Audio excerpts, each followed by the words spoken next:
C'était en décembre 1944. Les arbres des Ardennes se dressaient tels des silhouettes squelettiques sous un ciel alourdi de neige. Le vent était tranchant et glacial, poussant les flocons de côté à travers le sol forestier. Sous un filet de camouflage à l'intérieur d'un chasseur de chars, M10 Wolverine, gelait le soldat de première classe. Ray Thompson observait à travers un périscope embué. Son souffle venait en bouffées courtes. Ses mains gantées tremblaient non de peur, mais du froid mordant qui s'infiltrait dans chaque parcelle de métal et d'os. À seulement 800 yards, une file de chars allemands serpentait entre les arbres. Il y en avait 12 principalement des Panzer IV et un Tiger Hurti en tête. Derrière eux, des half-track transportant l'infanterie et des camions-citernes fermaient la marche. Ils avancèrent vers un carrefour vital. S'ils le prenaient, ils coupèrent les lignes d'approvisionnement et de renfort de la 1008e division aéroportée, actuellement encerclée à Bastogne. Thompson n'avait reçu aucun ordre, aucune autorisation de tir. On lui avait dit d'attendre d'observer et de signaler. Mais il voyait ce qui allait se produire. Alors il prit une décision, sans commandement, sans permission. Ray Thompson pressa la détente, et tout changea. Les règles d'engagement venaient de basculer. 3 jours plus tôt, dans une ferme balayée par les courants d'air près du front belge, Ray Thompson était penché sur un bureau métallique, glacé, pendant que son officier commandant faisait le briefing de l'équipage du 702e bataillon de chasseurs de chars. « Personne ne tire sans confirmation du commandement », dit l'officier d'un ton sec. « Je me moque de ce que vous voyez, ou de la distance. Nous ne révélons pas notre position sans ordre. » La pièce resta silencieuse. Les hommes hochèrent la tête. Mais une tension sourde régnait tout le monde, savait que l'ennemi bougeait, et vite. Dehors, la bataille des Ardennes venait à peine de commencer. Le 16 décembre, sous le couvert du brouillard et de la neige, l'armée allemande avait lancé sa dernière grande offensive sur le front de l'Ouest. Elle s'appelait « Opération Garde sur le Rhin ». L'objectif était simple, scinder les lignes alliées en 2 capturées en verse et forcer une paix négociée. Ils frappèrent avec plus de 200 000 hommes, plus de 1000 chars, et une surprise totale. Les lignes américaines plièrent, certaines unités disparurent du jour au lendemain. Les positions amies changeaient d'heure en heure, et dans la confusion, de nombreux commandants craignaient que le pire ennemi ne soit pas devant eux, mais derrière le tir ami. Ainsi, la règle était claire, attendre les ordres. Pour Thompson, cela signifiait la surveillance. Lui et son équipage de 3 hommes étaient retranchés sur une crête, près d'une route forestière au nord de Neuville, une bourgade carrefour à l'extérieur de Bastogne. Ils disposaient d'un bon camouflage, d'une portée suffisante et d'une vue glaciale sur la vallée en contrebas, mais d'aucune permission d'engager le combat. Jour et nuit, Thompson scrutait le terrain. À travers sa lunette givrée, il repérait les traces de chenilles, comptait les pins arrachés par les blindés et dessinait les mouvements ennemis dans un carnet que sa mère lui avait envoyé des mois auparavant. Il consignait tout distance azimut, vitesse du vent.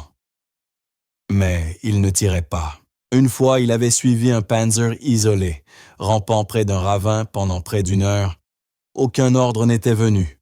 Le char passa, la colère brûlait en lui, mais la discipline tint bon. Il savait quel était son rôle. Il connaissait le prix d'un tir mal calculé. Un seul obus pouvait tuer une douzaine d'Américains ou révéler leur position et attirer la riposte d'une batterie allemande entière. Mais au fil des heures, tandis que le trafic ennemi se densifiait dans les bois, la question changea à attendre. Était-ce encore plus sûr? Thompson n'était pas téméraire, il était précis. Il étudiait les colonnes allemandes comme un mathématicien étudie des motifs.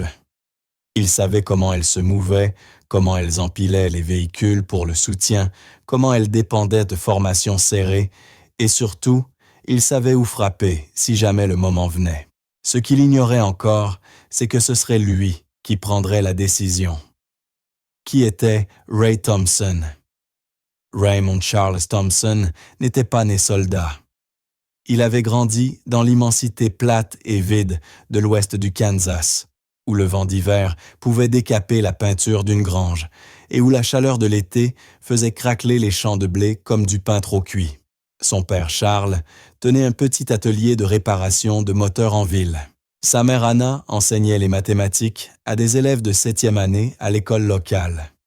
Ray grandit entouré d'engrenages de graisse et de papier millimétré.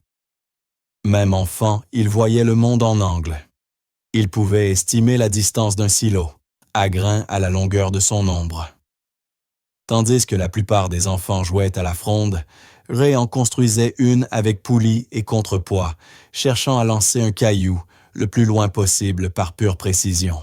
Il ne s'était pas engagé par soif de combat, il s'était enrôlé en 1942 parce qu'il voulait étudier l'ingénierie et que l'armée lui offrait formation, solde et avenir.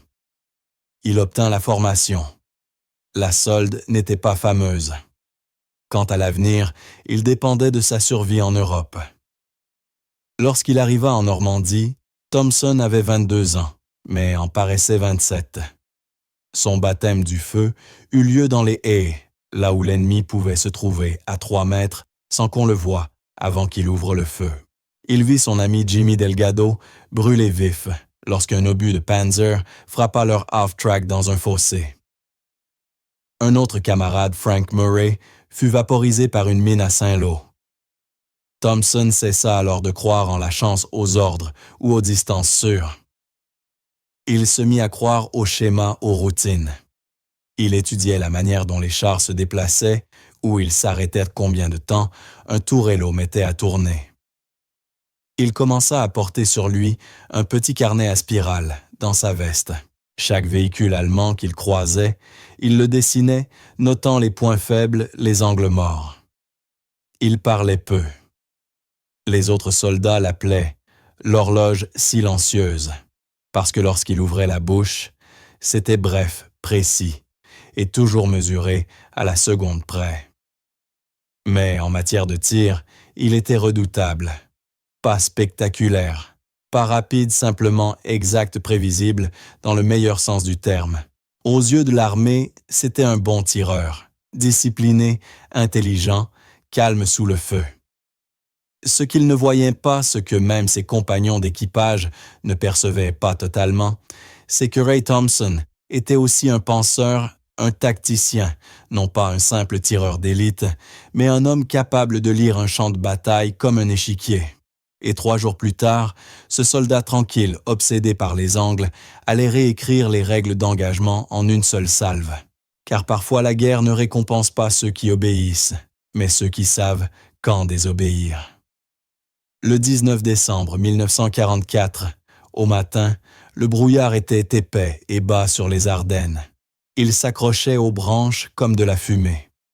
La visibilité était réduite, les sons étouffés. Mais à travers son périscope, Ray Thompson les vit. D'abord la silhouette d'un Tiger la bête, incontestable avec son long canon et ses épaules carrées menaçantes. Puis un autre, puis encore un autre. La colonne allemande avançait sur la route forestière tel un serpent d'acier. 12 véhicules, peut-être davantage. Une colonne d'assaut blindée parfaite, propre, serrée, disciplinée. En tête, le Tiger ouvrait la voie, tel un bélier capable de percer presque tout ce que possédaient les Américains. Derrière 3 Panzer IV rapides, efficaces, mortels. Puis 2 half-track remplis d'infanterie. Plus loin des véhicules de soutien, camions de munitions, citernes de carburant, cuisines de campagne. En queue, un canon anti-aérien automoteur, signe qu'il s'attendait à un contact et était prêt à tout, sauf à un seul artilleur américain non autorisé armé d'un Wolverine. La route qu'il suivait était étroite, à peine plus large que la colonne elle-même. Des talus boisés et raides de chaque côté des arbres denses les encerclant. Aucun espace pour manœuvrer, aucun pour se disperser. Pour Thompson, ce n'était pas une simple route, c'était un piège. Mais voilà le problème. Ray n'avait aucun ordre. Personne d'autre ne voyait ce qu'il voyait. Les communications radio avec le quartier général, avancé du bataillon, étaient faibles, brouillées, voire inexistantes. La seule façon de joindre le commandement aurait été de se déplacer, risquant ainsi de se faire repérer. Selon le protocole, il devait simplement observer l'ennemi, signaler sa direction et laisser l'aviation ou l'artillerie s'en charger. Mais Thompson ne regardait pas une colonne en transit. Il observait une lame pointée droit vers la gorge de la ligne américaine. Cette route, celle qu'ils descendaient prudemment, menait directement au carrefour de Noval. S'ils le prenaient, ils encercleraient les défenseurs de Bastogne par le nord. La 101e division aéroportée, déjà isolée, perdrait sa dernière voie d'approvisionnement. Ce serait une catastrophe, des dizaines de milliers d'Américains coupés dans le froid. Pourtant, les chars avançaient calmes, confiants, convaincus que les forces américaines étaient désorganisées, terrorisées, trop étirées pour réagir. Ils avaient à moitié raison. Ray Thompson avait peur. Il grelottait. Il était seul. Mais il n'était pas désorganisé, il calculait. Il savait que s'il tirait trop tôt, il se disperserait. S'il visait le mauvais objectif, les autres s'échapperaient ou riposteraient avec une force écrasante. Mais s'il tirait avec précision juste les bons véhicules dans le bon ordre, il pouvait accomplir ce que la plupart des officiers jugeraient impossible, démanteler toute une colonne blindée, morceau par morceau. Et il devrait le faire, sans un mot du commandement, sans renfort, sans autorisation. Il se passa la langue sur les lèvres, ajusta la molette d'élévation, jeta un dernier regard à la formation et attendit le moment qu'aucun manuel n'avait prévu. Le schéma non autorisé commence. Ray Thompson n'avait jamais tiré sans ordre. Jamais, ni à l'entraînement, ni en France, ni même lorsque ses instincts lui créèrent de le faire quelques jours plus tôt, lorsqu'un Panzer isolé traversait sa lunette. Mais maintenant, face à une colonne allemande parfaitement exposée, avançant avec la régularité d'un mécanisme d'horloge, il comprit une chose à attendre n'était plus de la prudence, c'était du suicide. Alors, sans contact radio, sans feu vert, sans personne pour le couvrir, Ray ajusta l'angle, retint son souffle et tira. Mais il ne visa pas le char de tête. Il visa le troisième. L'obus perforant quitta le canon du M10 Wolverine dans un rugissement qui brisa le silence et souleva un nuage de neige. Il frappa le troisième Panzer IV en plein flanc. L'explosion fit vibrer la forêt. Une colonne de feu et de fumée noire jaillit dans le brouillard. Le métal hurla. Toute la colonne s'immobilisa, mais Thompson n'avait pas terminé. Pendant que son chargeur enfonçait le prochain obus, Thompson déplaça légèrement le char de 5 yards vers la gauche, juste assez pour tromper les tireurs allemands cherchant le flash du canon. Puis il tira de nouveau cette fois sur le 6e véhicule. L'explosion éventra le half-track rempli d'infanterie. Son réservoir de carburant s'embrasa instantanément. Des corps furent projetés dans les arbres. Le feu se propagea aux broussailles sèches, illuminant le sol de la forêt de taches orange et noires. Les Allemands n'étaient plus à l'arrêt. Ils paniquaient. Le Tiger en tête tenta de reculer, mais la colonne était trop serrée. L'équipage à l'intérieur criait, gesticulait furieusement, cherchant à dégager un passage. Derrière eux, le reste de la formation était désormais engorgé, aveuglé en flammes, prisonnier de sa propre discipline. Thompson rechargea. Son équipage maintenant pleinement éveillé et conscient de ce qui se passait, ne posa aucune question. Ils suivirent son initiative. Il visa le 8e véhicule, un camion-citerne. Le résultat fut instantané, presque biblique. L'explosion fit trembler la colline des flammes, jaillir vers le ciel, telles une éruption volcanique. La déflagration projeta 2 fantassins au sol. La boule de feu dessina les silhouettes des chars comme des ombres fantomatiques. De loin, cela sonnait comme une embuscade d'artillerie complète. En réalité, c'était un seul homme, un seul canon et un instinct.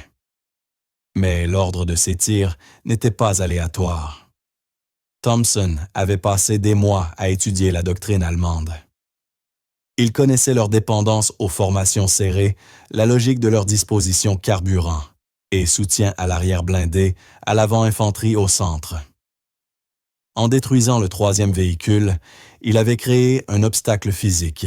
En frappant le 6e, il avait bloqué le milieu. Le 8e, le camion-citerne, anéantit la retraite et plongea tout dans le chaos. C'était une séquence de tirs en réaction en chaîne, une désarticulation chirurgicale de la structure tactique allemande. Chaque tir était un scalpel, non un marteau.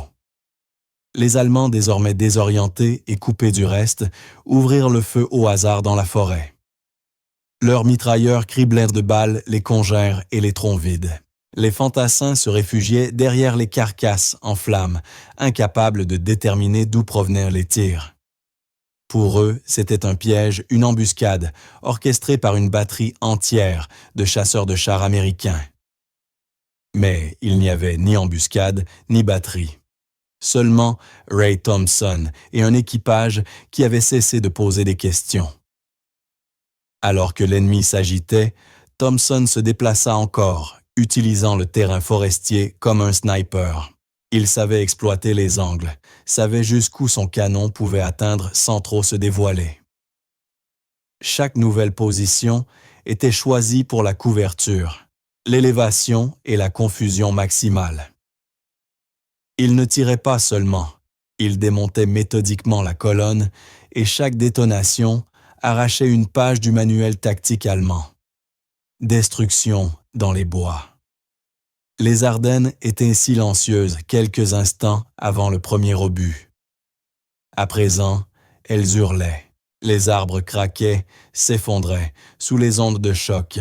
Neige, feu et éclats de métal emplissaient l'air comme des confettis d'un carnaval infernal. Le 3e tir de Thompson avait embrasé un camion-citerne. Le 4e frappa un half-track qui tentait de reculer. Ses roues allaient tourner déjà dans la boue glacée lorsque l'obus le toucha, envoyant le châssis tournoyer dans les airs en un arc d'acier tordu. Le Tiger à l'avant était immobilisé. L'équipage désespéré essayait de reculer, mais il était pris entre les carcasses en flammes et les véhicules de derrière, qui ne pouvaient bouger sans s'encastrer les uns dans les autres. Leur formation serrée si efficace en terrain dégagé était devenue un cercueil d'acier sur la route forestière. Depuis son point d'observation, Thompson voyait tout au ralenti les soldats qui criaient, les bras agités, la confusion virant à la panique. L'infanterie allemande se dispersait dans les bois, abandonnant les véhicules. Certains se mettaient à couvert derrière les arbres, d'autres couraient dans la neige, trébuchant sur les racines gelées. Un officier grimpa sur un char pour mieux voir et fut abattu par une rafale de la mitrailleuse coaxiale calibre .50 de Thompson. À l'intérieur du M10, l'équipage ruisselait de sueur, non par peur, mais par pur effort physique. Les mains du chargeur étaient couvertes de cloques. La voix de l'aide-tireur était rauque d'avoir hurlé des coordonnées. Le char empestait la graisse, le métal brûlant et la poudre. Mais Ray Thompson restait de glace concentrée. Chaque tir qu'il effectuait venait d'un calcul. Ni adrénaline, ni colère, seulement des mathématiques appliquées avec précision. Après chaque 2 obus, il se repositionnait. Pas de beaucoup, dit le maître, ici 20 là. Mais suffisamment pour troubler les tireurs allemands. La fumée aidait le brouillard aussi, et le relief encore davantage. Mais l'avantage principal, elle était ailleurs. Ils croyaient qu'il était plusieurs. Les Allemands étaient persuadés d'avoir heurté une embuscade de plusieurs unités. Certains pensaient à 4 chars, d'autres à 8. Il y eut même des rapports parlant de batteries d'artillerie américaines dans les collines, alors qu'il n'en existait aucune dans ce secteur. La vérité, c'était un seul M10 Wolverine, avec un équipage de 3 hommes et un tireur censé suivre les ordres. Au bout de 30 minutes, la route n'était plus qu'un amas d'acier en flammes. Au moins 5 véhicules avaient été détruits, 3 autres immobilisés. Les survivants, à l'arrière-chauffeur de camions de soutien et de carburant, avaient déjà fui à reculons sur le chemin forestier. Le Tiger finit par réussir à pivoter sa tourelle, se tournant vers la crête, d'où Thompson avait tiré en dernier. Thompson ne broncha pas. Il attendit. Il savait que le blindage du Tiger était le plus épais à l'avant, mais le plus faible sur les flancs. Et s'il connaissait l'instant exact où le char tournait lorsque la coque dévoilait un mince pan de son flanc pendant la manœuvre, alors il tenait sa fenêtre de tir. Le 5e obus quitta le canon et toucha sa cible. Une lueur brûlante perça le flanc du Tiger. Pendant une seconde, il résista. Puis les munitions internes s'enflammèrent. La tourelle entière fut projetée en l'air dans un panache de feu, retombant plusieurs mètres plus loin. La déflagration fut si violente qu'elle déséquilibra le canon antiaérien allemand à l'arrière. Ses servants abasourdis laissèrent tomber leurs armes et s'enfuirent dans les bois. La fumée envahissait désormais la forêt, comme des nuages bas. Les débris luisaient sous la lumière grise du matin, et la route, autrefois artère de puissance blindée, n'était plus qu'un goulet brûlant de destruction. L'un des hommes de l'équipage regarda Thompson et demanda « On va quand même passer en cour martiale pour ça. » Thompson ne répondait pas. Il rechargea simplement. Le travail n'était pas terminé. Le point de vue allemand, une batterie fantôme. Des heures plus tard, sous interrogatoire, dans une tente américaine improvisée, un lieutenant allemand capturait le visage noirci, dessus le manteau à moitié brûlé. Les yeux vitreux de choc peinaient à trouver ses mots. Il parlait par à-coups bégayant, s'interrompant. « Il y avait beaucoup de canons, dit-il en anglais hésitant. Peut-être 6, peut-être plus. On a été attaqué par une batterie complète. » Les officiers du renseignement américain échangèrent des regards. Il n'y avait pas eu de batterie, pas même une unité entière. Seulement un M10 Wolverine et un artilleur qui officiellement n'avait jamais reçu l'ordre d'ouvrir le feu. D'autres prisonniers allemands racontèrent des versions différentes. Certains affirmèrent qu'il s'agissait d'une embuscade tendue par des parachutistes munis d'armes anti-chars. D'autres prétendirent que les Américains avaient placé des mines ou des pièges explosifs, une opération de sabotage, pas de tir direct. Un jeune soldat de 20 ans jura avoir vu des éclairs de bouche, provenant de 3 angles différents. Mais le motif des tirs n'avait qu'une seule origine Thompson, qui se déplaçait après chaque coup. Dans leur confusion, les Allemands avaient commencé à inventer des ennemis qui n'existaient pas. La peur comblait les vides. Même des commandants de chars chevronnés rapportèrent avoir aperçu des silhouettes de blindés américains plus loin dans les bois. Au milieu des carcasses brûlantes de la fumée et de la désintégration de leur chaîne de commandement, ils imaginaient ce qu'ils ne pouvaient identifier. Ce n'était pas de la lâcheté, c'était de la psychologie. Ils ne pouvaient simplement pas croire qu'un seul homme avait accompli cela. Pour eux, il était impossible qu'un seul chasseur de chars ait frappé avec une telle synchronisation, une telle précision et un effet aussi dévastateur. Et d'une certaine manière, ils avaient raison. Ce n'était pas de la force brute, c'était une disruption chirurgicale. La décision de Thompson de tirer sur des cibles précises, le 3e, le 6e, puis le 8e véhicule obéissait à une logique à laquelle aucune unité allemande n'était préparée. La doctrine allemande enseignait que les forces américaines étaient lentes à réagir, trop dépendantes des ordres venus d'en haut. On supposait que les Américains n'étaient efficaces qu'en nombre, pas en improvisation. Mais Thompson avait brisé cette attente. Il avait pensé comme un commandant allemand, puis frappé comme un fantôme. Un prisonnier raconta que les arbres avaient ouvert le feu. Un autre affirma avoir entendu des sifflements souvenirs différés, des obus, ou peut-être simples vents tordus par la peur. Lorsque les forces américaines arrivèrent des heures plus tard pour dégager la route, ce qu'elles découvrirent stupéfia même les vétérans aguerris. Les décombres ressemblaient au reste d'une frappe aérienne coordonnée. Les véhicules s'empilaient, comme des dominos, leurs carcasses soudées par la chaleur. Des cadavres gelés jonchèrent la neige, certains serrant encore leurs fusils. Les arbres étaient éclatés comme des allumettes, les chenilles tordues, enfoncées profondément dans la terre.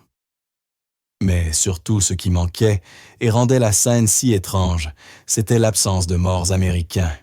Il n'y en avait aucun, parce qu'il n'y avait eu qu'un seul tireur. Dès ce jour, les survivants de cette colonne allemande désignèrent l'incident d'un seul mot, Die Geisterbatterie, la batterie fantôme, désobéissance ou génie. Pendant 48 heures, Ray Thompson s'attendit à être arrêté. Quand le feu cessa, quand la fumée se dissipa et que les Allemands eurent enfui ou brûlé, il resta assis dans le M10 immobile. Son chargeur lui tendit une gourde. Il ne répondit pas. L'adrénaline retombait. La peur prenait le relais. Ils avaient désobéi à un ordre direct. Ils avaient tiré sans autorisation. Et peu importait combien de chars ennemis brûlaient l'armée avait ses règles. De retour au quartier général du bataillon, Thompson rédigea son rapport. Son officier commandant, un capitaine de Pittsburgh nommé Langston, le lut sans dire un mot. Il tourna les pages, les croquis de Thompson, les estimations de portée. Le schéma de la séquence de tir, le visage partagé entre la colère et l'incrédulité. « Tu sais, finit-il par dire, si ça avait mal tourné, si l'un d'eux avait été un tir ami. » Thompson hocha la tête. Il ne chercha pas d'excuses. « Je savais ce que je voyais, » dit-il simplement. Langston le fixa, soupira. « Personne n'a autorisé ça, Thompson. Tu comprends? » « Je comprends. » Langston ne le réprimanda pas, pas encore. Il se contenta de dire « Va te reposer, je dois transmettre ça plus haut. » Plus haut signifiait le commandement de division, autrement dit enquête, et souvent punition, surtout pour les soldats de rang ayant agi hors protocole. Thompson rejoignit son équipage. Eux aussi restaient silencieux. Pas d'accolade, pas de fierté. Ils attendaient en tous que la sanction tombe. Mais elle ne tomba pas. Pas tout de suite, car autre chose arriva d'abord. Les éclaireurs de la 1001e division aéroportée arrivèrent. 2 jours plus tard, ils passèrent par Noville, les visages creusés, les yeux rouges d'insomnie et d'humidité glacée des tranchées. Ils s'attendaient à trouver cette route forestière grouillante de blindés ennemis. À la place, ils découvrirent des carcasses allemandes tordues. Ils demandèrent de quelle unité avait fait ça. Langston répondit « Ce n'était pas une unité, c'était un seul tireur. » La nouvelle se répandit plus vite que les ordres. Dans les cantines, sur les lignes d'approvisionnement à travers les radios du bataillon, on commença à parler du gars du Kansas, qui avait anéanti à lui seul une colonne de Panzer. Certains exagéraient, ils disaient 10 chars détruits, 5 obus seulement, ou même des tirs ricochés comme un joueur de billard de génie. Mais tandis que la légende naissait, l'enquête officielle commença. Le service de renseignement de la division examina les notes de terrain de Thompson. Ils interrogèrent le chargeur, le tireur adjoint, et tentèrent même de contacter le commandement supérieur pour confirmer la situation radio de Thompson ce jour-là.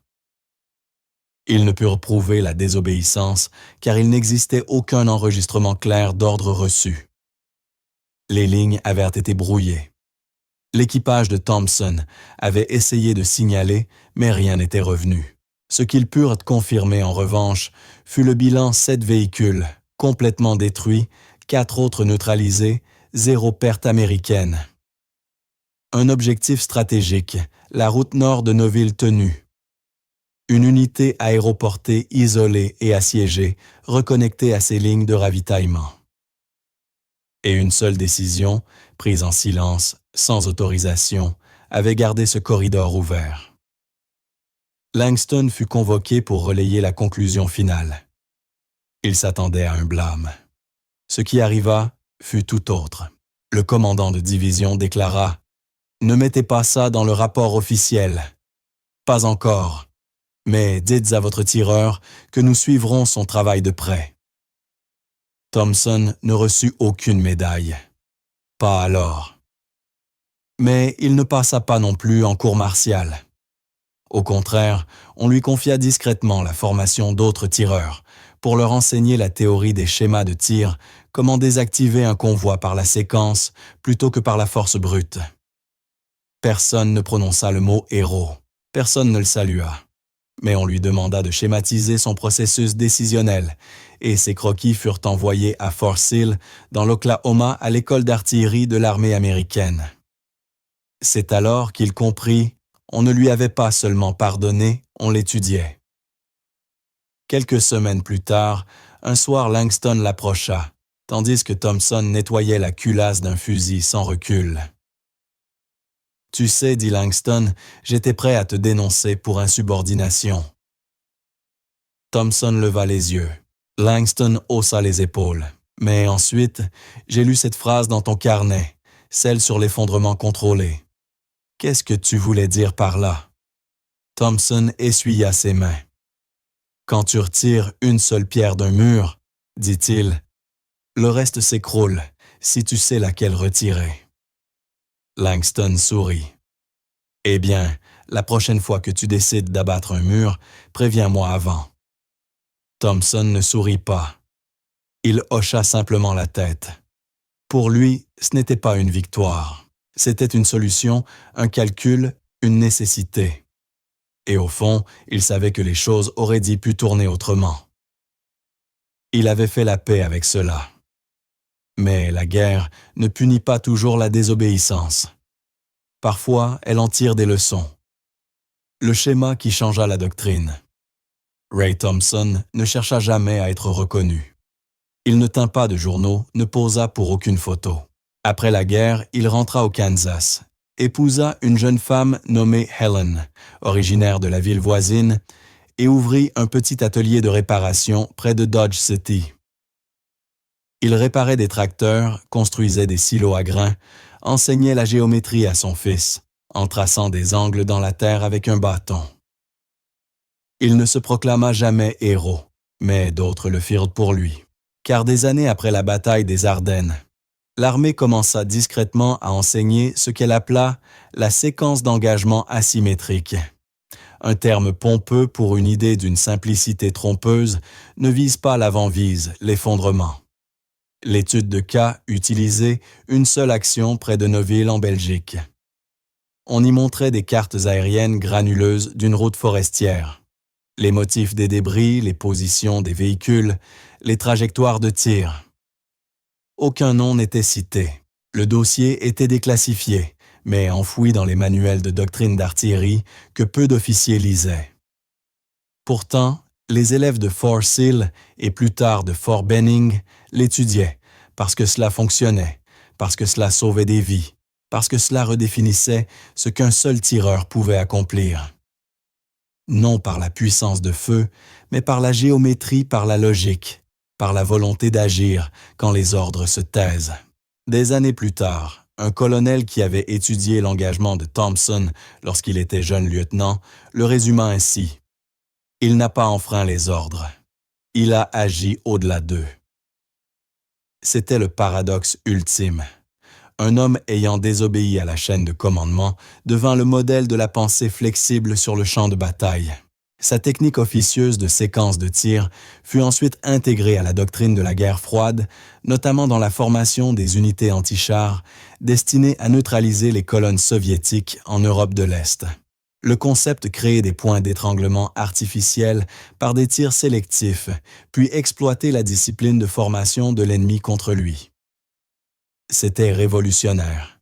Et cela venait d'un fils de fermier du Kansas qui n'avait jamais fréquenté l'université. Des décennies plus tard, un historien militaire découvrit par hasard le rapport de terrain original rédigé par le capitaine Langston. Il dormait dans une boîte en carton parmi des rapports d'après-combat de la Seconde Guerre mondiale, marqués d'un cachet rouge délavé.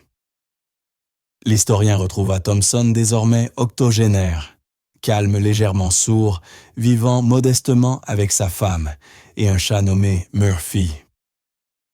Il lui demanda ce qu'il se souvenait de ce jour-là dans les Ardennes. Ray mit longtemps à répondre, puis dit « Je me souviens des arbres. Je me souviens du silence avant le premier tir, comme si le monde retenait son souffle. » Il ne parla ni de victoire, ni de gloire, ni de regret, seulement de précision, de nécessité.